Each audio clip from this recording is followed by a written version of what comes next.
হৈছে তাল গছ, এইডাল হৈছে তাল গছ, আপোনালোকে চাওক। ভিতৰলৈ সোমাই যাম মন্দিৰৰ মেইন।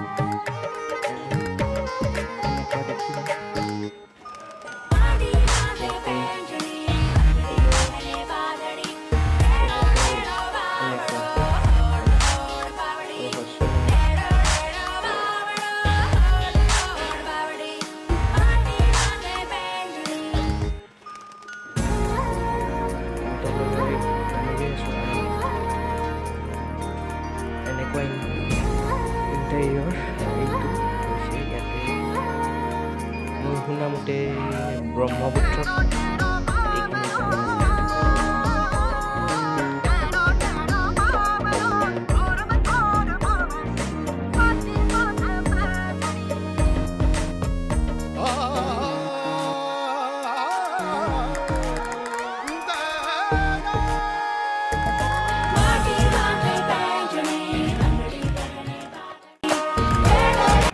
মই বৰ্তমান আছোঁ শ্ৰী শ্ৰী হৰেশ্বৰ দেৱালয়ৰ ডুবি মন্দিৰত।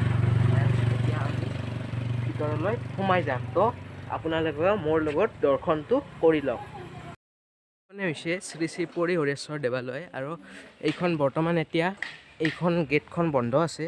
চ' আমি এইফালেৰে সোমাই যাব লাগিব।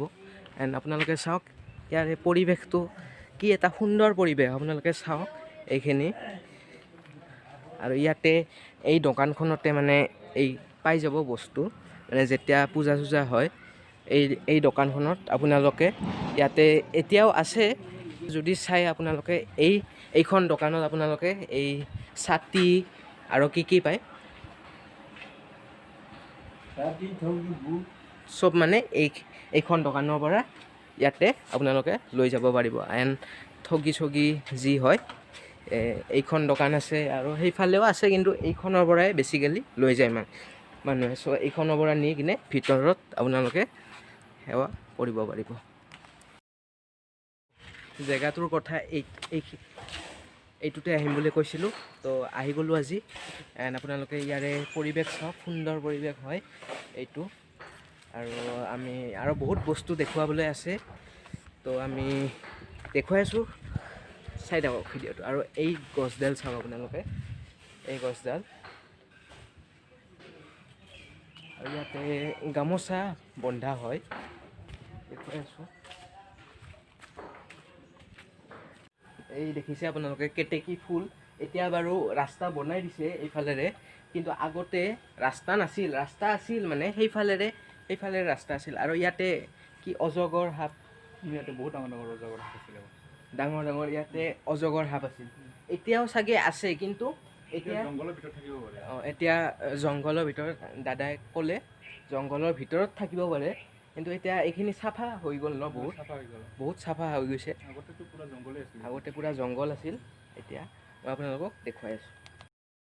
যাই আছোঁ বলক মোৰ লগত। পুৰা এটা নেচাৰ মানে অজগৰে, আৰু ইয়াৰ পৰা অজগৰ ওলাই আহিলে দিগদাৰ হ'ব, কিন্তু মই আপোনালোকক দেখুৱাই আছোঁ। আৰু চাওক আপোনালোকে, বলক দৌৰি যাওঁ আমি। পানী মুখ্য পুৰোহিত শ্ৰী শ্ৰী হৰেশ্বৰ দেৱালয় আমাক অলপ কৈ দিব মানে কথাটো। এইজন এতিয়া মই যাই আছোঁ।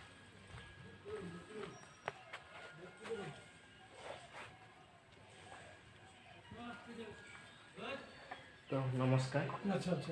নমস্কাৰ। ক'ৰ পৰা আহিছোঁ? মই টিহুৰ পৰা আহিছোঁ। দেৱালয়ৰ বিষয়ে মানে কেনেকৈ মানে ইয়াতে ডুবিটো মানে ডুবি শ্ৰী শ্ৰী হৰেশ্বৰ দেৱালয় মানে কেনেকৈ হ'ল, মানে ইয়াতে স্থাপন কেনেকৈ হ'ল।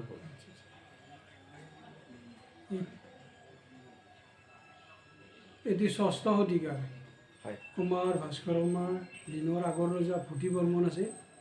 সেই সময়ত এই দেৱালয় স্থাপন হোৱা বুলি কথিত আছে। তাৰপিছত পুনৰ নিৰ্মাণ হয় আহোম ৰজা শিৱসিংহৰ দিনত। শিৱসিংহ ৰজা ইয়াত আহিছিল, এই মূৰ্তিটো নিয়াৰ কাৰণে ৭ হাল হাতীৰে ইয়াক টানছিল, কিন্তু ইয়াত ওলাব নোৱাৰি ইয়াত মন্দিৰ সংস্থাপিত কৰে।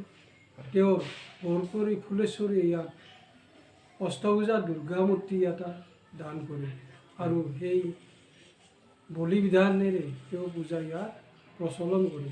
পৰম্পৰা হিচাপে এইটো এতিয়াও চলি আছে। ইয়াত বহুত মানুহৰ সমাৱেশ হয়।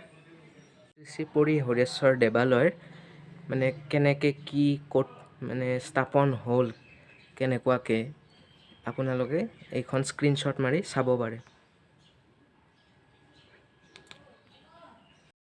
আমাক বেলেগ বেলেগ জাগা কৈ আছে, কাচু দেখুৱাব লৈ যাই আছে খুৰাই আমাক। তো বলক কাচু চাব। এইটোৱে পুখুৰী, ইয়াতে কাচু ওলায়, কিন্তু এতিয়া দুপৰীয়া সময়ৰ কাৰণে অহা নাই চাগে ন? চয়াবিন দিলে আহে। অঁ চয়াবিন দিলে আহে, কিন্তু এতিয়া কাষত ইয়াত মানে দোকান বেছি নাই, দুখন দোকান আছে আৰু এতিয়া বন্ধ কৰিছে। চ' একো বস্তু কিনা নহয়, নাই নাপায় এতিয়া নাই। তো এইটোতে ওলাই, আপোনালোকে আহিব চাব। এয়া কিহৰ কাম চলি আছে? এই ব্লকৰ ব্লকৰ ৰাস্তা মানে একদম সেইফাললৈকে একদম অৰমুৰ কাম চলিব। এইখিনিয়ে আছিল আজিৰ ভিডিঅ'। যদি ভাল পায় এটা লাইক কৰি দিব, এণ্ড চেনেলত যায় এটা কমেণ্ট কৰি দিব, এণ্ড ছাবস্ক্ৰাইব কৰিব নাপাহৰিব, এণ্ড কাষত থকা বেল আইকনটো ক্লিক কৰি দিব। ধন্যবাদ। চাব নেকি? ৰাজহাঁহ ওচৰত যাব নোৱাৰে, কামুৰি দিব।